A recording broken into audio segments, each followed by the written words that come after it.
Hi everyone, welcome to Ashoka online academy. ఈరోజు మనం ఈ క్లాస్లో చాలా ఇంపార్టెంట్ ప్రాథమిక హక్కులలోనే వెరీ ఇంపార్టెంట్ క్వశ్చన్ మనం డిస్కస్ చేయబోతున్నాం ఫ్రెండ్స్. అదేమిటి అంటే సమానత్వపు హక్కుకు సంబంధించినటువంటి క్వశ్చన్ అది. ప్రస్తుతం మనకు భారతదేశంలో ఒక అంశం చర్చనీయాంశమైంది. ఏంటి అంటే రిజర్వేషన్స్ అనేవి కానీ, మరియు దాంతో పాటుగా కొన్ని వర్గాలకు ఇస్తున్నటువంటి స్పెషల్ ప్రొవిజన్స్ అనేవి కానీ, అంతేకాకుండా కొన్ని చట్టాల ప్రకారము ఆర్మీ అధికారులకు ఇస్తున్నటువంటి ప్రత్యేక నిబంధనలు కానీ, ఇవన్నీ కూడా మన సమానత్వపు హక్కును ఉల్లంఘిస్తున్నాయని, సమన్యాయ పాలన అనే రాజ్యాంగ మౌలిక తత్వానికి భంగం కలిగిస్తున్నాయి అనేటువంటి ఒక వాదన మనకు వినిపిస్తుంది. అయితే దీన్ని బేస్ చేసుకొని మనకు రిజర్వేషన్స్ గురించి కానీ, లేదంటే ఆర్మీ చట్టాల గురించి కానీ, ఆర్మీ చట్టాల ద్వారా ఆర్మీ అధికారులకు ఉన్నటువంటి ప్రత్యేక పవర్స్ విషయంలో కానీ మనకు ఎగ్జామ్లో క్వశ్చన్ వచ్చే అవకాశం ఉంది. ఇక్కడ నేను సమానత్వపు హక్కుకు సంబంధించిన దానిలో ఏ రకమైన క్వశ్చన్ మీకు ఎక్స్ప్లెయిన్ చేయబోతున్నానంటే, భారత రాజ్యాంగం ప్రకారం కల్పించబడుతున్నటువంటి సమానత్వం అనేటువంటిది ఆచరణలో అసమానతలను ప్రోత్సహిస్తుంది అనే విమర్శను వివరించండి అని చెప్పి, ఇక్కడ అసమానతలను ప్రోత్సహిస్తుంది అనేటువంటి విమర్శలను వివరించండి. అంటే రాజ్యాంగంలో మనం సమానత్వం అని చెప్తున్నాం, కానీ ప్రభుత్వం చేసినటువంటి చట్టాలు కానీ, కొన్ని వ్యవస్థల ద్వారా కానీ అసమానతలు అనేటువంటివి మనకు కనబడుతున్నాయి. అసమానతలను ప్రోత్సహిస్తున్నది వ్యవస్థలు. మరి అది ఎంతవరకు కరెక్టు? మరి దీని విమర్శను ఏ విధంగా మనం అర్థం చేసుకోవచ్చు అనేది ఈ క్వశ్చన్లో మనం ఆన్సర్ చేయాల్సి ఉంటుంది. ఫస్ట్ వన్ ఇక్కడ మనకు కాన్సెప్ట్ బేస్డ్గా తీసుకుంటే, భారత రాజ్యాంగం సమన్యాయ పాలన అనేటువంటి మౌలిక సూత్రమును కలిగి ఉంది. ఇది బ్రిటిష్ రాజ్యాంగం నుండి గ్రహించబడినటువంటిది. అయితే బ్రిటిష్ రాజ్యాంగం ప్రకారం బ్రిటిష్ దేశంలో వర్గపరమైనటువంటి సమానత్వం అనే దానికి హామీ ఇవ్వబడింది. అనగా ధనిక పేద, అధికారి అనధికారి అనేటువంటి వ్యత్యాసం లేకుండా, పాలకులు పాలితులు అనేటువంటి వ్యత్యాసం లేకుండా అందరికీ ఒకే చట్టం, అందరికీ ఒకే న్యాయం అనేటువంటి ఒక వ్యవస్థను వాళ్ళు ఇంప్లిమెంట్ చేయడం జరిగింది. అయితే బ్రిటిష్ రాజ్యాంగం నుంచి అనేక అంశాలు గ్రహించినటువంటి మన రాజ్యాంగ సభ భారతదేశంలో ఉన్న అసమానతలు అనేటువంటివి ఏవీ కూడా ఒక వ్యక్తి పదవి చేపట్టడానికి కానీ, ఒక వ్యక్తి హక్కులు పొందడానికి కానీ అడ్డుగా ఉండకూడదు అని చెప్పేసి ఈ సమన్యాయ పాలన అనేటువంటి మౌలిక సూత్రాన్ని ఆ రాజ్యాంగం నుండి గ్రహించారు. అయితే మన రాజ్యాంగంలో సమన్యాయ పాలన, చట్ట సమానత్వం అనేది ఎందులో కల్పిస్తుంది అనేది కూడా వెరీ క్లియర్గా చెప్పారు. అవకాశాలలో అందరికీ సమానత్వం అనేటువంటిది ఉంటుంది. అంటే ఒక వ్యక్తి పదవి చేపట్టడంలో కానీ, ఒక వ్యక్తి ఉపాధిని పొందడంలో కానీ ఏ వ్యక్తి యొక్క కులము, మతము, జాతి, లింగ, జన్మస్థలము అనేటువంటివి అడ్డురావు. అందరికీ హోదాలో కానీ, ఉపాధి అవకాశాల్లో కానీ సమానత్వం అనేటువంటిది ఉంటుంది. ఆ సమానత్వం మన రాజ్యాంగం హామీ ఇవ్వడం అనేది జరుగుతుంది. అంతేకాని ఆర్థికపరమైన విషయాలలో సమానత్వం అనేటువంటిది మాత్రం కాదు. అంటే ధనిక పేద తారతమ్యాలు అనేటువంటివి ఉంటాయి సమాజంలో. అయితే ధనిక వర్గానికి కానీ, పేద వర్గానికి కానీ ప్రభుత్వం కల్పించేటువంటి ఒక పదవి విషయంలో మాత్రం అందరికీ సమాన అవకాశాలు ఉంటాయి, అందరికీ సమానత్వం ఉంటుంది అనేది మన రాజ్యాంగంలో ఈ సమన్యాయ పాలనను మనం అర్థం చేసుకోవచ్చు. సమానత్వ హక్కు అనేది ఒక ప్రాథమిక హక్కుగా మన రాజ్యాంగంలో ఏర్పాటు చేసుకున్నాం. అయితే ఈ ప్రాథమిక హక్కులో మనం ముఖ్యంగా తీసుకున్నటువంటి కాన్సెప్ట్ ఏంటి అంటే చట్టం ముందు సమానత్వం. 14(1) ఆర్టికల్ ప్రకారం చట్టం ముందు సమానత్వము అంటున్నాం. ఇది కంప్లీట్గా బ్రిటిష్ రాజ్యాంగంకి సంబంధించినటువంటి కాన్సెప్ట్. ఈ చట్టం ముందు సమానత్వం అనే దానిలో ఏ వ్యక్తికి ప్రత్యేక రక్షణలు అనేటువంటివి ఉండవు. అర్థమవుతుందా? ఏ వ్యక్తికి కూడా, ఏ వర్గానికి కానీ, ఏ వ్యక్తికి కానీ ప్రత్యేక రక్షణలు, స్పెషల్ ప్రొవిజన్స్ అనేవి ఉండవు. చట్టం అందరికీ సమానంగానే వర్తిస్తుంది. చట్టం అందరికీ ఒకే విధంగా ఉంటుంది, మరియు అందరికీ ఒకే చట్టం ఉంటుంది. కాబట్టి ఏ వ్యక్తికి స్పెషల్ ప్రొవిజన్స్ అనేవి ఉండవు, ఏ వ్యక్తికి మినహాయింపులు అనేవి కూడా ఉండవు, చట్టము నుంచి మినహాయింపులు ఉండవు అని చెప్పేసి చట్టము నుంచి ప్రత్యేక సదుపాయాలు రక్షణలు ఉండవు అనేది ఇక్కడ మనకు తెలుసుకోవచ్చు. తర్వాత ప్రతి వ్యక్తి కూడా చట్టము సమానంగా వర్తిస్తాయి, ప్రతి వ్యక్తికి చట్టం సమానంగా వర్తిస్తాయి. అతని యొక్క పదవిని బట్టి చట్టము వర్తింపజేయడం అనేది ఉండదు. అంటే ప్రధానమంత్రి నుంచి మొదలుకొని సాధారణ పౌరుడి వరకు, ప్రధానమంత్రి నుంచి మొదలుకొని సాధారణ పౌరుడి వరకు చట్టం సమానంగా వర్తిస్తుంది. ప్రధానమంత్రికి చట్టమును అమలు చేయడంలో తన పదవి ఏ రకంగా కూడా తనకు రక్షణ అంటే తన పదవి ఏ రకంగా కూడా చట్ట సమానత్వాన్ని ఉల్లంఘించదు. చట్ట సమానత్వం అనే నిబంధనను తన పదవి అనేది ఏ రకంగా ఉల్లంఘించదు. కాబట్టి అత్యున్నత పదవిలో ఉన్న వ్యక్తి అయినా, లేదా ఒక సాధారణ పౌరుడైనా, ఒక అధికారి అయినా, లేదంటే ఒక అనధికారి అయినా కూడా చట్టం ప్రకారం సమానమైనటువంటి ప్రొసీడింగ్స్ అనేటువంటివి ఉంటాయి, సమానమైనటువంటి ప్రొసీడింగ్స్ ఉంటాయి. ఎవరికి కూడా స్పెషాలిటీ అనేటువంటిది లేదా స్పెషల్ ప్రొవిజన్స్ అనేటువంటివి ఉండవు. అందుకని ఇక్కడ ప్రతి వ్యక్తికి చట్టం సమానంగా వర్తిస్తాయి అంటున్నాం. తర్వాత నెక్స్ట్ వన్ ఏంటి, ధనిక పేద ఉన్నత వర్గం నిమ్న వర్గం అధికారి అనాధికారి అందరూ కూడా చట్టంకు లోబడి ఉండాలి, అందరూ కూడా చట్టానికి లోబడి ఉండాల్సిందే. ఇక్కడ ధనికుడైనా పేదవాడైనా, సో భారతదేశంలో ఈ ధనిక పేద తారతమ్యాలు ఎక్కువ. కాబట్టి ధనవంతుడు డబ్బుతోటి న్యాయమును పొందగలడా, ధనవంతుడు డబ్బుతోటి న్యాయం తనకు అనుకూలంగా చేసుకోగలడా, ధనవంతుడు డబ్బుతోటి తను ఏం చేసినా చెల్లుబాటు అయ్యే విధంగా వ్యవస్థను ఇన్ఫ్లుయెన్స్ చేయగలడా, న్యాయ వ్యవస్థను ఇన్ఫ్లుయెన్స్ చేయగలడా, న్యాయ వ్యవస్థ తీర్పు ఇవ్వడంలో ధనవంతుడు లబ్ధి పొందగలిగి పేదవాడికి న్యాయం అందకపోవడం అనేది ఉంటుందా అంటే ఉండదు. సో ధనవంతుడైనా పేదవాడైనా కోర్టు నుండి సమాన న్యాయం పొందుతాడు. ఓకేనా. ఇక్కడ సమన్యాయం పొందడంలో డబ్బు అనేటువంటిది, అతని యొక్క ఆస్తి అనేటువంటిది, అతని యొక్క సంపద అనేది ఏ రకంగా ప్రామాణికం కాదు. అందుకని మీరు చూడండి, కోర్టులలో వివిధ కేసులు వేసినప్పుడు ఆ కేసు వేసేటువంటి వ్యక్తి, న్యాయం కోసం కేసును వేసినటువంటి వ్యక్తి, న్యాయం కోసం కోర్టును అప్రోచ్ అయినటువంటి వ్యక్తి, పేదవాడైనా ధనవంతుడైనా కేసు టేకప్ చేయడంలో న్యాయస్థానము రాజ్యాంగమును దృష్టిలో పెట్టుకుంటుంది మరియు చట్టాలను పరిశీలించి కేసును టేకప్ చేయడం, కేసును కొనసాగించడం జరుగుతుంది. అంతేకాని ధనవంతుడు కోర్టుకి వెళ్ళినప్పుడు ధనవంతుడి కేసును తొందరగా టేకప్ చేసి పేదవాళ్ళ కేసులను టేకప్ చేయకపోవడం, మరియు కేసు విచారణలో కూడా ధనవంతుడు కాబట్టి సంపన్నవంతుడు కాబట్టి ఆ కేసును తొందరగా విచారించి అతనికి తీర్పు ఇవ్వడం, పేదవాడికి కేసు టేకప్ చేయడంలో ఆలస్యం మరియు విచారణ చేసి తీర్పు ఇవ్వడంలో కూడా ఆలస్యం జరుగుతుంది అని మనం ఏది చెప్పలేం. ఎందుకంటే ఇక్కడ ధనవంతుడైనా పేదవాడైనా న్యాయస్థానమును ఆశ్రయించినప్పుడు, న్యాయం పొందేటప్పుడు ఒకే రకమైన ప్రాసెస్ ఉంటుంది, ఒకే రకమైన ప్రొసీడింగ్స్ అనేటువంటివి ఉంటుంది. సో ఇక్కడ న్యాయస్థానం విచారణ చేపట్టడానికి రాజ్యాంగం ప్రామాణికం, ఇక్కడ న్యాయస్థానం విచారణ చేపట్టి తీర్పు ఇవ్వడానికి చట్టం ప్రామాణికం. అంతేకాని ఆ వ్యక్తి యొక్క న్యాయస్థానాన్ని ఆశ్రయించిన వ్యక్తి యొక్క సంపద కానీ, వ్యక్తి యొక్క పదవి కానీ, వ్యక్తి యొక్క అంగబలము అధికార బలము కానీ ఏవీ కూడా కోర్టుపై ప్రభావితం చూపవు. ఎందుకంటే కోర్టు భారతదేశంలో స్వతంత్ర ప్రతిపత్తి కలిగి ఉంటుంది. ఇది ప్రభుత్వం యొక్క ఇన్వాల్వ్మెంట్ లేకుండా చేస్తుంది, ప్రభుత్వం యొక్క ఇన్వాల్వ్మెంట్ లేకుండా స్వతంత్రంగా న్యాయ వ్యవస్థ పనిచేస్తుంది, మరియు ఏ రకంగా కూడా ప్రభావితం చేయకుండా న్యాయ వ్యవస్థ స్వతంత్రంగా వ్యవహరిస్తుంది. కాబట్టి న్యాయ వ్యవస్థలో అందరికీ సమానమైన న్యాయం వస్తుంది, అందరికీ ఒకే రకమైన న్యాయం అనేటువంటిది పొందే అవకాశం ఉంటుంది. ఉన్నత వర్గము నిమ్న వర్గము, సో భారతదేశంలో ఈ కులాల పరంగా తీసుకుంటే మనకు ఉన్నత వర్గము నిమ్న వర్గము అనే వ్యత్యాసాలు ఎక్కువగా ఉన్నాయి. సో ఇక్కడ ఉన్నత వర్గం వారికి ఒక రకమైన న్యాయం, నిమ్న వర్గం వారికి ఒక రకమైన న్యాయం. ఉన్నత వర్గం వారికి ఒక రకమైనటువంటి ప్రొసీడింగ్, నిమ్న వర్గం వారికి మరొక రకమైన ప్రొసీడింగ్ అనేది ఏదీ ఉండదు. అందరికీ ఒకే రకమైనటువంటి చట్టం అనేది ఉంటుంది, అందరికీ ఒకే రకంగా చట్టపరంగా న్యాయపరమైన ప్రొసీడింగ్స్ ఉంటాయి. అధికారి అనాధికారి చూడండి, సో అధికారంలో ఉన్నాడు కదా అని చెప్పేసి కోర్టు యొక్క తీర్పును ఇన్ఫ్లుయెన్స్ చేయగలడా?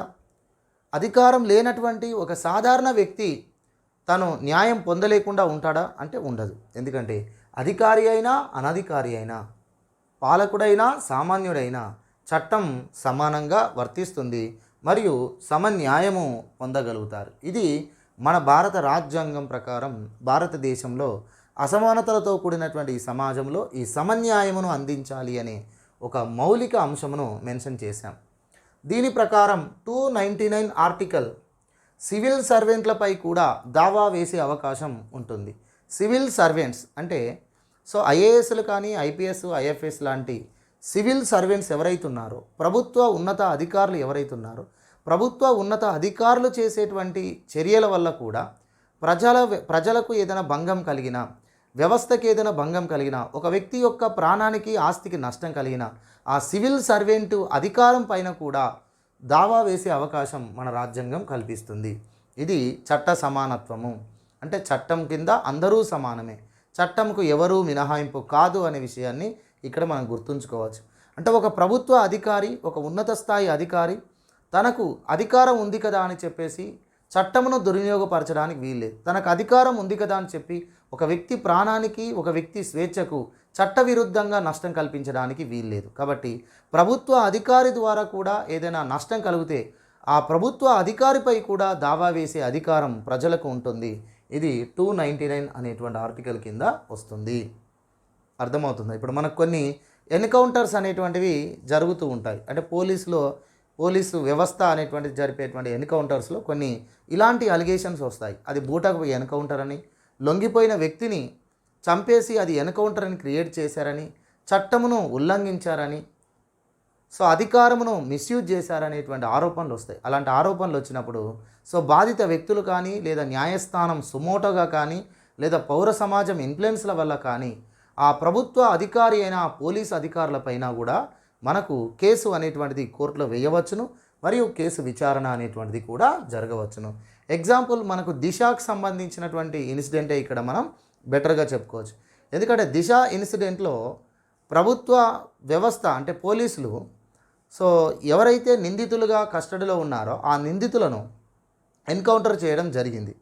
ఇది ఎన్కౌంటర్ అనేది అనుకోకుండా జరిగిందని వాళ్ళకు సీన్కి సంబంధించినటువంటి క్రియేషన్లో, ఓకేనా, సీన్ మేకింగ్ అనేటువంటిది క్రియేషన్లో వారు ఇలా ఎస్కేప్ కావాలనుకున్నారని, వారిని అడ్డుకునే ప్రయత్నంలో వారు తిరిగి అటాక్ చేయడానికి ప్రయత్నం చేశారని, అలా చేసినప్పుడు తప్పని పరిస్థితిలో ఎన్కౌంటర్ చేయాల్సి వచ్చిందనేటువంటిది పోలీస్ వ్యవస్థ ప్రభుత్వం యొక్క వివరణ. కానీ ఇక్కడ కొంతమంది వ్యక్తులు, బాధిత కుటుంబానికి చెందిన వ్యక్తులు కావచ్చు, మానవ హక్కుల సంఘాలు కావచ్చు, పౌర హక్కుల సంఘాలు కావచ్చు, వీళ్ళంతా కూడా ఏమని చెప్తున్నారు అంటే ప్రభుత్వ వ్యవస్థ ఏదైతే ఉందో, పోలీస్ అధికారులు ఎవరైతే ఉన్నారో వీళ్ళు కావాలనే అది బూటకపు ఎన్కౌంటర్ చేశారని, చట్టమును ఉల్లంఘించారని, అంతేకాకుండా అలాంటి నేరాలు గతంలో మహిళలపై లైంగిక వేధింపులు అనేటువంటి నేరాలు గతంలో కూడా చాలా వరకు జరిగాయి. ఈ నేరాలలో ఎవరైతే ప్రధాన నిందితులుగా ఉంటారో వారు సంపన్న వర్గానికి చెందిన వాళ్ళైతే, వారు అగ్రవర్ణాలకు చెందిన కుటుంబాలకు చెందిన వారైతే వారికి కోర్టు ద్వారానే శిక్ష అనేటువంటిది వస్తుంది. అంతేకాకుండా కోర్టు శిక్ష విధించడానికి కూడా నానా రకాలుగా ఆ కేసును ప్రొలాంగ్ చేయడం అనేది జరుగుతుంది. అంటే ఇక్కడ ధనవంతుడు కాబట్టి, ఇక్కడ సంపన్న వర్ణానికి చెందిన వ్యక్తి కాబట్టి, ఇక్కడ ఒక అధికార బలం ఉన్నటువంటి వ్యక్తులు కాబట్టి, ఇక్కడ అత్యాచారం అనే నేరాలకు పాల్పడిన వారికి శిక్ష అనేది వేరే రకంగా జరుగుతుంది. వారికి ప్రొసీడింగ్స్ అనేవి కూడా వేరే రకంగా జరుగుతున్నాయి. అంటే వారిని కస్టడీలోకి తీసుకోవడం కానీ, కస్టడీలోకి తీసుకొని వారిని కోర్టులో సబ్మిట్ చేసినప్పుడు కోర్టు విచారణను పూర్తి చేయడంలో కానీ ఇక్కడ అంతా కూడా అతని యొక్క అంగబలము, అధికారము, సంపద అనేది ఇన్ఫ్లుయెన్స్ అవుతుంది. అదే దిశ ఎన్కౌంటర్ విషయంలో, దిశ అత్యాచారానికి సంబంధించిన కేసులో నిందితులను ఎన్కౌంటర్ చేసిన విషయంలో ఆ నిందితులు పేదవారు కాబట్టి, ఆ నిందితులు ఫ్యామిలీ బ్యాక్గ్రౌండ్ అనేది పెద్దగా లేదు కాబట్టి, ఆ నిందితులను ఏ రకంగా చేసినా కూడా ఆ నిందితుల తరపున బాధిత కుటుంబాలు ఎవరైతే ఉన్నారో వాళ్ళు కానీ ఇతరులు కానీ కోర్టును ఆశ్రయించే అవకాశం లేదని, ప్రభుత్వాన్ని పోలీసును ప్రశ్నించేటువంటి ధైర్యం వాళ్ళకు లేదనేటువంటి ఒక ధైర్యంతో, ఒక రకమైనటువంటి ఇదితో ప్రభుత్వము, పోలీసులు తమ అధికారాన్ని మిస్యూజ్ చేసి వీరిని చంపేశారు అనేటువంటిది ఒక వాదన. నేరం జరిగి ఉండొచ్చు, అత్యాచారం చేసి ఉండొచ్చు, కానీ అత్యాచారం గతంలో జరిగినప్పుడు, మహిళలపై అత్యాచారాలు గతంలో జరిగినప్పుడు మరి అప్పుడు నిందితుల వద్ద పాటించినటువంటి ప్రొసీడింగ్స్ ఎలా ఉన్నాయి, ఇప్పుడు ఈ దిశ అత్యాచారానికి సంబంధించినటువంటి నిందితుల యొక్క విషయంలో ప్రొసీడింగ్స్ అనేవి ఎలా ఫాలో అయ్యాం అంటే అక్కడ సంపన్న వర్ణానికి చెందినటువంటి వాళ్ళు, సంపన్న కుటుంబాలకు చెందిన వాళ్ళు కాబట్టి వాళ్ళకు ఒక రకమైన ప్రొసీడింగ్స్, వీళ్ళు పేదవాళ్ళు మరియు ఎవరు ఆధారం లేనటువంటి పేద కుటుంబాలు, బలహీన వర్గాలు కాబట్టి వీరిపై మరొక రకంగా ఉంది. కాబట్టి ఇది కరెక్ట్ కాదు. అందుకని ఇలాంటి సందర్భంలో ఆ పోలీస్ అధికారుల పైన కానీ ఆ సివిల్ సర్వెంట్స్ పైన కానీ దావా వేసే అవకాశం కూడా ప్రజలకు కల్పించారు. అందుకని ఈరోజు దిశ అత్యాచారానికి సంబంధించిన కేసులో నిందితుల ఎన్కౌంటర్ పైన ఇప్పుడు మన కోర్టులో విచారణ అనేది సుప్రీంకోర్టులో విచారణ అనేది జరుగుతుంది. దీనిపై ఎన్హెచ్ఆర్సీ ఎంక్వైరీ చేసి తన రిపోర్ట్ను కూడా ఇవ్వడం జరిగింది. సో ఇదంతా ఎందుకంటే చట్ట సమానత్వం అంటే ఒక ప్రభుత్వ అధికారి కానీ ఒక పోలీసు అధికారి కానీ లేదా ఒక సివిల్ సర్వెంట్ కానీ చట్టమును మిస్యూజ్ చేసిన అధికారాన్ని మిస్యూజ్ చేసిన వారిపై కూడా దావా వేసే అవకాశమే చట్ట సమానత్వానికి నిదర్శనమని చెప్పవచ్చు. ఈ తర్వాత 300 ఆర్టికల్ ప్రకారం ప్రభుత్వంపై కూడా దావా వేయవచ్చు. అంటే ఒక సివిల్ సర్వెంట్స్ను తప్పుదారిలో వెళ్ళడానికి ప్రభుత్వం కారణమవుతే ఒక సివిల్ సర్వెంట్స్ చట్టం ఉల్లంఘించడానికి ప్రభుత్వం కూడా ప్రత్యక్షంగా పరోక్షంగా కారణమవుతాయి. ఆ ప్రభుత్వంపై కూడా దావా వేసే అవకాశం ప్రజలకు ఉంటుంది. ఇది 300 ఆర్టికల్లో చెప్పారు. ఇది కూడా చట్ట సమానత్వం అనేటువంటి మౌలిక అంశాన్ని బలపరుస్తుంది. ఇక ఫైనల్గా మనకు Champakam Dorairajan versus state of Madras అనేటువంటి కేసులో Champakam Dorairajan versus state of Madras అనే కేసులో రిజర్వేషన్స్ కల్పించడమే చట్ట సమానత్వానికి విరుద్ధము, రిజర్వేషన్స్ కల్పించడం రాజ్యాంగ విరుద్ధము అని తీర్పునివ్వడం జరిగింది. ఎందుకంటే వర్గ చట్టాలు అనేటువంటివి ఉండడానికి వీల్లేదు, అంతేకాకుండా వివక్షతలు అనేటువంటివి ప్రభుత్వాలు పాటించొద్దు. విద్యా సంస్థల్లో కానీ ఉపాధి అవకాశాలు కల్పించడంలో కానీ ఏ వర్గానికి ప్రత్యేక రక్షణలు ఇవ్వకూడదు, ఏ వ్యక్తికి ప్రత్యేక మినహాయింపులు ఇవ్వకూడదు. ఇక్కడ షెడ్యూల్డ్ కులాలు షెడ్యూల్డ్ తెగలకు విద్యా సంస్థల యందు కొన్ని సీట్లు రిజర్వ్ చేయడము ఇతర వర్గాల పట్ల అది వివక్షతనే. కాబట్టి రిజర్వేషన్ చట్ట సమానత్వం అనే మౌలిక సూత్రానికి విరుద్ధంగా ఉంది అని చెప్పేసి చంపకం దొరైరాజన్ కేసులో రిజర్వేషన్ చెల్లవు అని తీర్పునిచ్చారు. ఎందుకంటే చట్ట సమానత్వము అనేటువంటి కాన్సెప్ట్ను పెట్టి.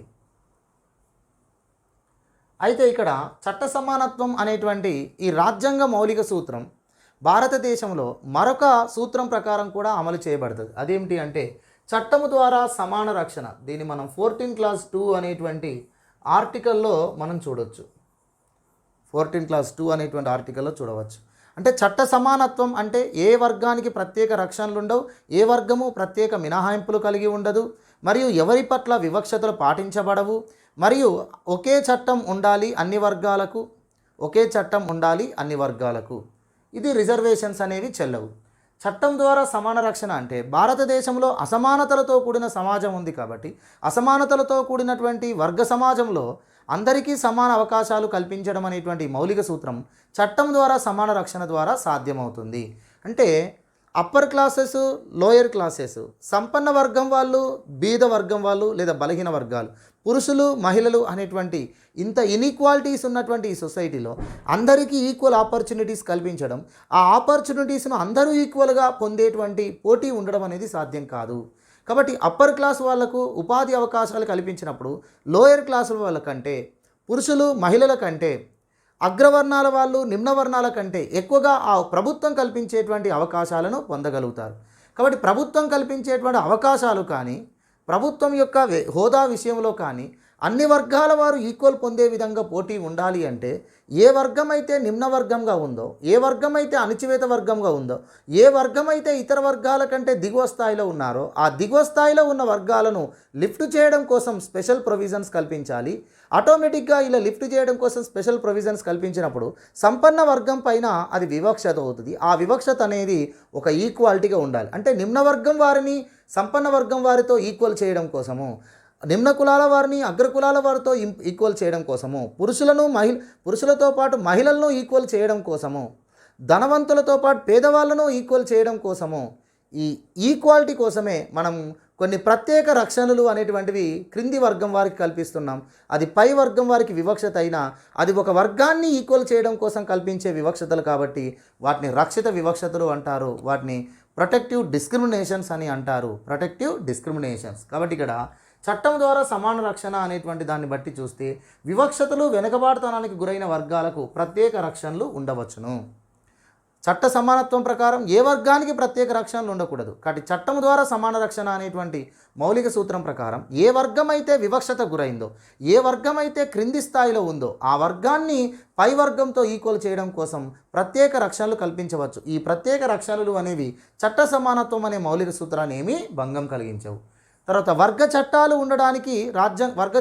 ఉండడం రాజ్యాంగ విరుద్ధం 14th ఆర్టికల్ చట్ట సమానత్వం ప్రకారం. కానీ అందరికీ ఒకే చట్టం చేసినప్పుడు ఆ చట్టం అన్ని వర్గాలకు సమానంగా సమన్యాయం కల్పించే విధంగా అమలు చేయాలి అంటే హేతుబద్ధమైన వర్గీకరణ తప్పనిసరి. అయితే ఆ వర్గీకరణ అనేది హేతుబద్ధంగా ఉందా లేదా అనేది న్యాయస్థానాలు న్యాయ సమీక్ష ద్వారా పరిశీలించాల్సి ఉంటుంది. తర్వాత 14 క్లాస్ 1 ఆర్టికల్ ప్రకారం చట్ట సమానత్వంకు వివక్షతలు నిషేధం. ఏ వ్యక్తి యొక్క మతము, కులము, జాతి, లింగ, జన్మస్థలము అనేటువంటివి ఆధారంగా చేసుకొని ఒక వ్యక్తికి అవకాశాలు కల్పించేటప్పుడు వివక్షతలు పాటించొద్దు అంటుంది చట్ట సమానత్వం. అయితే అనాది కాలంగా ఎవరైతే కులపరంగా, మతపరంగా, జాతిపరంగా, ప్రాంతపరంగా, లింగపరంగా వివక్షతకు గురయ్యారో, వెనుకబాటుతనానికి గురయ్యారో, అలా వివక్షతకు, వెనుకబాటుతనానికి, అణచివేతకు గురైనటువంటి ఆ వర్గాలను ఇతర వర్గాలతో ఈక్వల్ చేయడం కోసం, ఇతర వర్గాలతో ఈక్వల్ ఆపర్చునిటీస్ పొందడం కోసము కొన్ని రక్షణలు కల్పిస్తూ ఉంటారు ఆ క్రింది వర్గం వారికి, అణచివేత వర్గం వారికి. అణచివేత వర్గం వారిని, క్రింది వర్గం వారికి ప్రత్యేక రక్షణలు కల్పించడం వల్ల సంపన్న వర్గం వారి పట్ల అది వివక్షత అవుతుంది. అయితే ఆ వివక్షతలు రక్షిత వివక్షత. కాబట్టి వివక్షతలు నిషేధం చట్ట సమానత్వం 14 క్లాస్ 1 ఆర్టికల్ ప్రకారం. కానీ రక్షిత వివక్షతలు రాజ్యాంగబద్ధమే 14 క్లాస్ 2 ఆర్టికల్ ప్రకారం. రక్షిత వివక్షతలు ప్రొటెక్టివ్ డిస్క్రిమినేషన్ అంటారు. ప్రొటెక్టివ్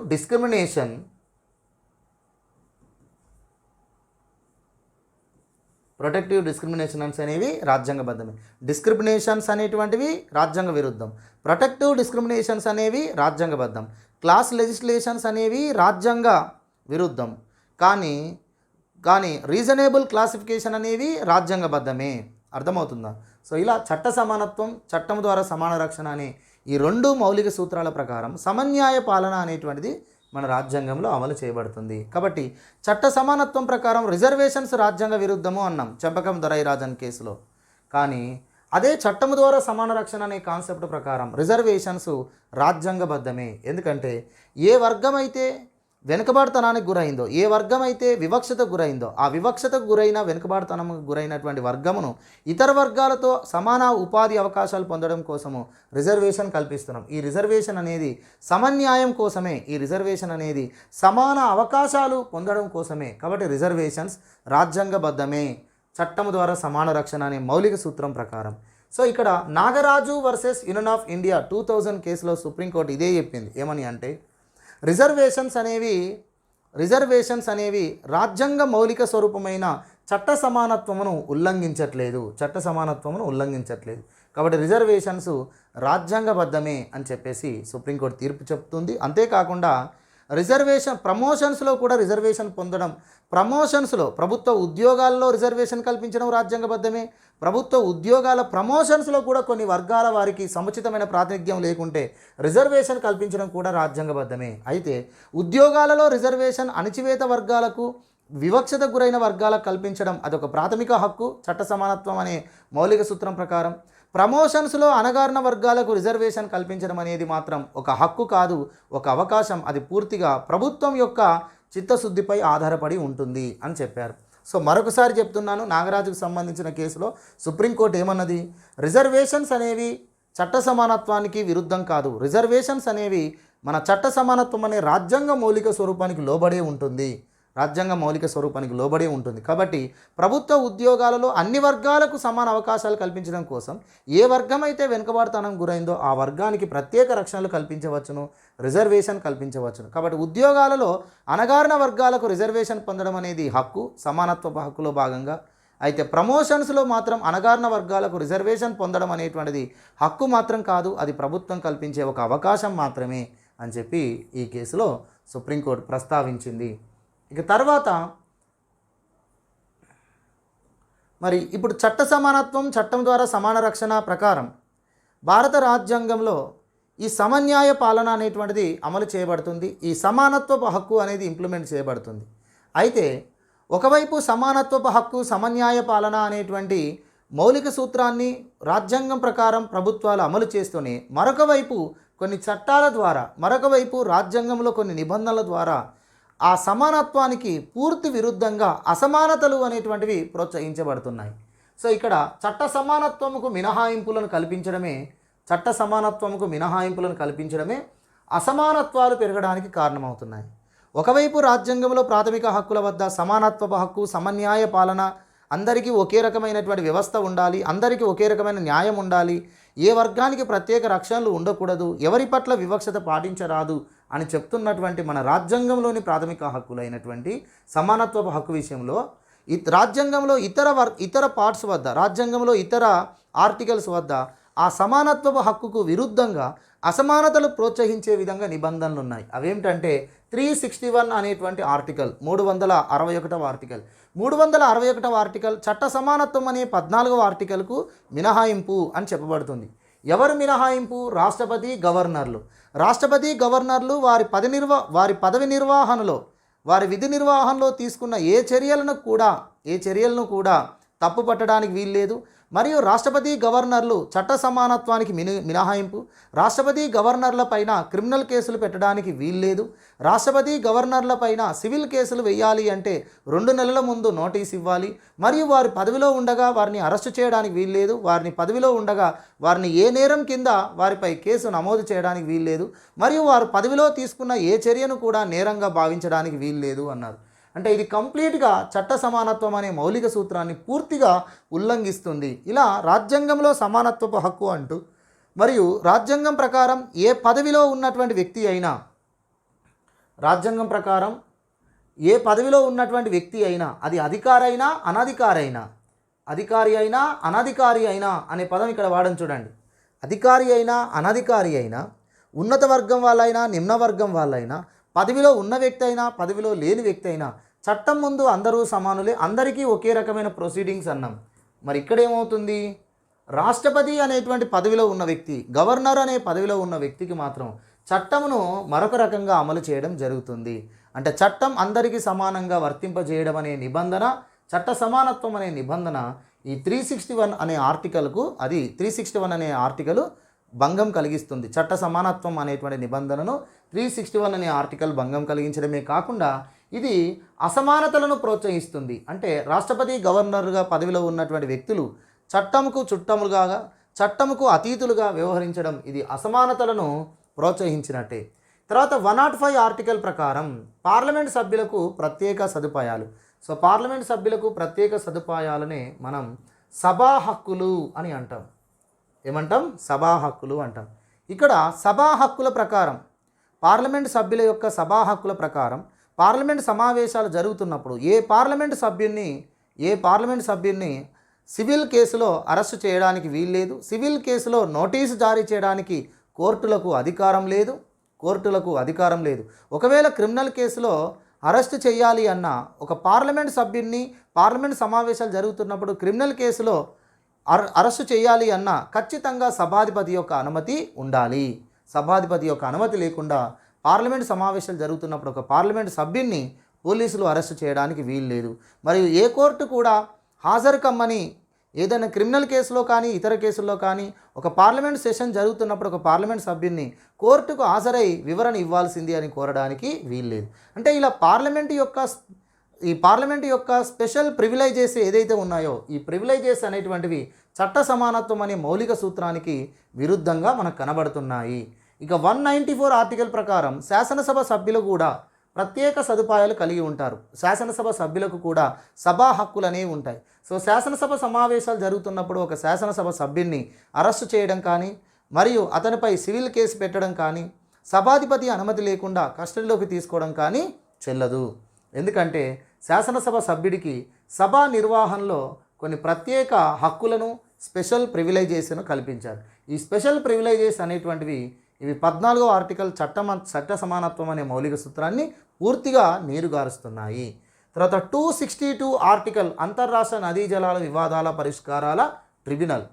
చూడండి, ఇక్కడ అంతర్రాష్ట్ర నదీ జలాల వివాదాల పరిష్కారం కోసం పార్లమెంటు ఒక చట్టం చేస్తుంది. ఆ చట్టం ప్రకారం ట్రిబ్యునల్స్ ఏర్పడతాయి. అయితే ఈ ట్రిబ్యునల్స్ అంతర్రాష్ట్ర నదీ జలాల పంపిణీ విషయంలో సమన్యాయమును చేయవు. సమస్యను పరిష్కారం చేయడం కోసం మధ్యవర్తిత్వం వహిస్తుంది. అయితే ఈ మధ్యవర్తిత్వం అనేటువంటిది గతమును కాకుండా వర్ధమాన అవసరాలను దృష్టిలో పెట్టుకొని, భవిష్యత్తు యొక్క అవసరాలను అంచనా వేసుకొని ఈ న్యాయం అనేది చేస్తారు. అయితే ఈ ట్రిబ్యునల్స్ ఇచ్చేటువంటి తీర్పులు అన్ని రాష్ట్రాలకు సమానంగా ఉండదు.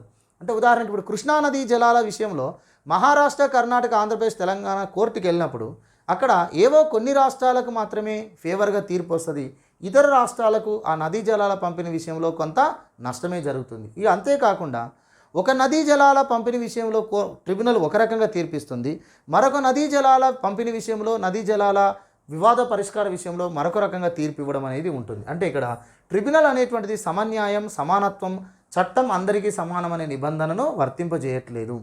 323 క్లాస్ ఏ, 323 క్లాస్ బి అనేటువంటి ఆర్టికల్స్ ఏవైతే పరిపాలనేతర ట్రిబ్యునల్స్ ఏవైతే ఉన్నాయో ఇవన్నీ కూడా సమానత్వపు హక్కును అమలు చేయడం అనేది చేయవు. 31 క్లాస్ సి అనే ఆర్టికల్ ప్రకారం, very very important, 31 clause C అనే ఆర్టికల్ ప్రకారము సమాన పంపిణీ అనేటువంటి సూత్రం ఏదైతే ఉందో పంపిణీ న్యాయ సూత్రం అంటాం. అంటే 39 క్లాస్ బి ఆర్టికల్ ప్రకారం వనరుల సమాన పంపిణీ, 39 క్లాస్ సి ఆర్టికల్ ప్రకారం సంపద వికేంద్రీకరణ అనేటువంటి ఈ ఆదేశ సూత్రాలలో ఉన్నటువంటి పంపిణీ న్యాయ సూత్రమును అమలు చేయడం కోసం పార్లమెంటు ఏ చట్టాలు చేసినా, ప్రభుత్వాలు ఏ చట్టాలు చేసినా అవి రాజ్యాంగంలోని చట్ట సమానత్వం అనే 14వ ఆర్టికల్కు మినహాయింపు అని చెప్పి మన రాజ్యాంగంలోనే రాశారు. 31 క్లాస్ సి అనే ఆర్టికల్ వద్ద ఏమని రాశారండి? 39 క్లాస్ బి, 39 క్లాస్ సి ప్రకారం పంపిణీ న్యాయ సూత్రమును అమలు చేయడం కోసం పార్లమెంటు కానీ ప్రభుత్వాలు కానీ ఏ చట్టాలు చేసినా ఆ చట్టాలు 14వ ఆర్టికల్కు మినహాయింపు, 14వ ఆర్టికల్ను భంగం కలిగిస్తున్నాయని ఎవరూ కోర్టుకు వెళ్ళడానికి వీల్లేదు. కోర్టులు వెళ్ళినా కూడా ఈ చట్టాల విషయంలో జోక్యం చేసుకోవడానికి వీల్లేదు. ఈ చట్టాలు అనేటువంటివి సమాజ సంక్షేమం కోసం, సో సమాజ సంక్షేమం కోసం జరిగినప్పుడు ఒక వ్యక్తి యొక్క సమానత్వపు హక్కుకు భంగం కలిగించినా కూడా తప్పేమీ కాదు. కాబట్టి సమాజ సంక్షేమం కోసం, వ్యవస్థ సంక్షేమం కోసం ఇలాంటి చట్టాలు చేసినప్పుడు అందరికీ సమన్యాయం కల్పించాలి అనే ఉద్దేశంతో ఇలాంటి చట్టాలు చేసినప్పుడు ఏ వ్యక్తి యొక్క హక్కుకైనా భంగం కలిగినా ఆ వ్యక్తి యొక్క హక్కుకు భంగం కలిగిందని కోర్టును అప్రోచ్ అవ్వడానికి వీల్లేదు. ఒకవేళ కోర్టును అప్రోచ్ అయిన కోర్టులు ఆ చట్టాలను అమలు చేయకుండా, ఆ చట్టాలు అమలు కాకుండా ఆదేశాలు జారీ చేసే అధికారం కూడా లేదు అని చెప్తున్నారు. తర్వాత జాతీయ అత్యవసర పరిస్థితి అంటే దేశంలో నేషనల్ ఎమర్జెన్సీ విధించినట్లయితే 14వ ఆర్టికల్ అనేటువంటిది సస్పెండ్ చేయబడుతుంది. అంటే చట్ట సమానత్వం అనేటువంటి ప్రాథమిక హక్కు, చట్ట సమానత్వం అనేటువంటి ప్రాథమిక మౌలిక సూత్రం ఎమర్జెన్సీ కాలంలో వర్తించదు, ఎమర్జెన్సీ కాలంలో అది సస్పెండ్ అవుతుంది అనడం చట్ట సమానత్వం అనే రాజ్యాంగ మౌలిక సూత్రానికి భంగం కలుగుతుంది. ఇక ముఖ్యంగా 34 ఆర్టికల్ ప్రకారం సాయుధ బలగాలకు ప్రత్యేక అధికారాలు కల్పించబడతాయి. ఈ సాయుధ బలగాల చట్టాల ప్రకారం, ఈ సాయుధ బలగాల ప్రత్యేక అధికారాల చట్టం ప్రకారము ఆర్మీ అధికారులకు ఉన్నటువంటి ప్రత్యేక అధికారాలతో ఆర్మీ అధికారులు చేసే ఏ నేరమైనా, ఆర్మీ అధికారులు చేసేటువంటి ఏ చర్య అయినా కూడా సమాన చట్టాల ప్రకారము నేరంగా ధృవీకరించబడదు. అంటే ఇప్పుడు ఉదాహరణకు హత్య జరిగిన, దొంగతనం జరిగిన, అత్యాచారాలు జరిగిన, లంచం తీసుకున్న, ఇవన్నీ కూడా క్రిమినల్ ప్రొసీజర్ కోడ్ ప్రకారం, ఇండియన్ పీనల్ కోడ్ ప్రకారం ఏ కోర్టుకి వెళ్ళినా కూడా ఒకే రకమైనటువంటి న్యాయము, తీర్పు ఇస్తారు.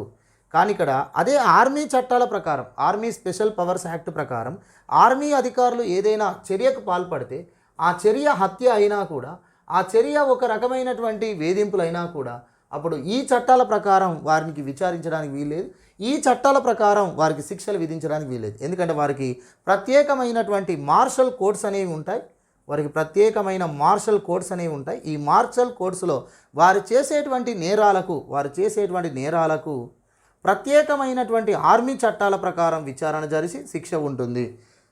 ఇతర ఏ పదవిలో ఉన్నా, ఏ డిపార్ట్మెంట్లో ఉన్నా, సామాన్యుడైనా మరియు ప్రధానమంత్రి అయినా, అధికారైనా అనధికారైనా ఈ చర్యలకు, ఈ నేరాలకు పాల్పడినప్పుడు వారందరికీ సమానంగా ఒకే చట్టంను వర్తింపజేస్తాము అని మన రాజ్యాంగ మౌలిక సూత్రం ప్రకారం ఇలాంటి చట్టాలు ఉన్నాయి. కానీ ఆర్మీ అధికారులకు మాత్రం ఆర్మీ స్పెషల్ పవర్స్ యాక్ట్ ప్రకారము వారు చేసేటువంటి నేరాలు, వారు చేసేటువంటి చర్యలను నేరాలుగా గుర్తించడం అనేది ఆర్మీ చట్టాల ప్రకారమే జరుగుతుంది. మరియు వారి శిక్షలు కూడా ఆర్మీ చట్టాల ప్రకారమే ఉంటాయి, కానీ సాధారణ చట్టాల ప్రకారం ఉండవు. మరియు వారికి శిక్షలు విధించే అధికారం కూడా సాధారణ కోర్టులకు ఉండదు, మార్షల్ కోర్ట్స్కే ఉంటాయి. ఇదంతా కూడా చట్ట సమానత్వం అనేటువంటి హక్కుకున్న మినహాయింపులే. ఇది సమానత్వమును నీరుగార్చడమే కాకుండా అసమానతలను ప్రోత్సహించినట్టుగా కనిపిస్తుంది. ఇక చివరిగా తీసుకుంటే చట్టాల ప్రకారం కూడా మనకు అసమానతలు అనేవి కనబడుతున్నాయి. సమన్యాయం అనేటువంటి మౌలిక సూత్రానికి భంగం కలుగుతుంది. ఏమిటి అంటే ఏ వ్యక్తి అయినా, ఏ పదవిలో ఉన్నా, ఏ అధికారమును నిర్వర్తించే స్థాయిలో ఉన్నా వాళ్ళు చేసే చర్య రాజ్యాంగ విరుద్ధమైనప్పుడు ఖచ్చితంగా వారిపై దావా వేసే అవకాశం ఉంది. ఖచ్చితంగా వారిని తప్పు విధానంను పాటించారు అని చెప్పి వారిని చట్టం ప్రకారం విచారించే అవకాశం ఉండాలి. కానీ ఇక్కడ 1850 జ్యుడిషియల్ ఆఫీసర్ ప్రొబేషన్ చట్టం ప్రకారము కోర్టు జడ్జీల పైన ఎలాంటి కేసులు పెట్టడానికి వీల్లేదు. కోర్టు జడ్జీలు పాటించేటువంటి ప్రొసీడింగ్స్ను అవమానించడానికి వీల్లేదు. కోర్టు ఇచ్చే తీర్పులను ధిక్కరించడానికి వీల్లేదు. మరియు కోర్టు ఇచ్చిన తీర్పులు ఇచ్చినటువంటి జడ్జీల పైన ఎలాంటి చర్యలు ప్రభుత్వం కానీ మరియు ఎలాంటి తప్పుడు కేసులు కానీ ప్రభుత్వం పెట్టడానికి వీల్లేదు. వారిని ఏ రకంగా కూడా నేరస్తులుగా గుర్తించడానికి వీల్లేదు. అంటే జ్యుడిషియల్ ఆఫీసర్ ప్రొబేషన్ చట్టం ప్రకారము కోర్టు జడ్జీలపై దావాలు వేయడానికి వీల్లేదు. కోర్టు జడ్జీలను నేరస్తులుగా ట్రీట్ చేయడానికి వీల్లేదు. కోర్టు జడ్జీలు చేసేటువంటి ఏ చర్యను కూడా చట్టం ప్రకారము విచారణ జరపడానికి వీల్లేదు. అంతేకాకుండా కోర్టు జడ్జీల యొక్క వ్యవహార శైలిలో పార్లమెంట్లో కానీ శాసనసభలో కానీ చర్చ జరపడానికి కూడా వీల్లేదు. ఇక్కడ కోర్టు జడ్జీలను తొలగించేటువంటి పద్ధతి అది అభిశంసన తీర్మానం ద్వారా మాత్రమే ఉండాలి తప్ప వారిని ప్రభుత్వం తొలగించడానికి అవకాశం లేదు. మరియు వారిపైన ప్రభుత్వం ఎలాంటి కేసులు పెట్టడానికి వీల్లేదు. అంటే ఇప్పుడు కోర్టు జడ్జీలకు ఇలాంటి దావాలు వేసే అవకాశం, కోర్టు జడ్జీలపై ఇలాంటి దావా వేసే అవకాశం ప్రజలకు లేకపోవడం, ప్రభుత్వము జడ్జీలను ప్రశ్నించేటువంటి అవకాశం లేకపోవడం, ఇది చట్ట సమానత్వానికి కొంత మినహాయింపు అనే మనం చెప్పొచ్చు. ఇక 1950 ఆర్మీ చట్టాల ప్రకారం సాయుధ బలగాల అధికారాలు అన్నీ కూడా చట్ట సమానత్వం అనే మౌలిక సూత్రానికి పూర్తి విరుద్ధంగా మనకు కనబడుతుంది. ఇది మనకు ఈ మెయిన్స్ ఓరియంటేషన్లో ఈ క్వశ్చన్ అనేటువంటిది చాలా ఇంపార్టెంట్. ఈ క్వశ్చన్లో మనం అనేక పాయింట్స్ని డిస్కస్ చేసాం. ఈ పాయింట్స్ని బేస్ చేసుకొని ఈ రకంగా క్వశ్చన్ వచ్చినా మరొక రకంగా క్వశ్చన్ వచ్చినా కూడా సమానత్వం అనేటువంటి మౌలిక సూత్రాన్ని దృష్టిలో పెట్టుకొని సమానత్వపు హక్కుకు భంగం ఏ విధంగా కలుగుతుంది అనేది వివిధ చట్టాల ద్వారా మరియు రాజ్యాంగంలోని వివిధ ఆర్టికల్స్ ద్వారా సందర్భానుసారం వివరించాల్సి ఉంటుంది friends. Okay, right, thank you.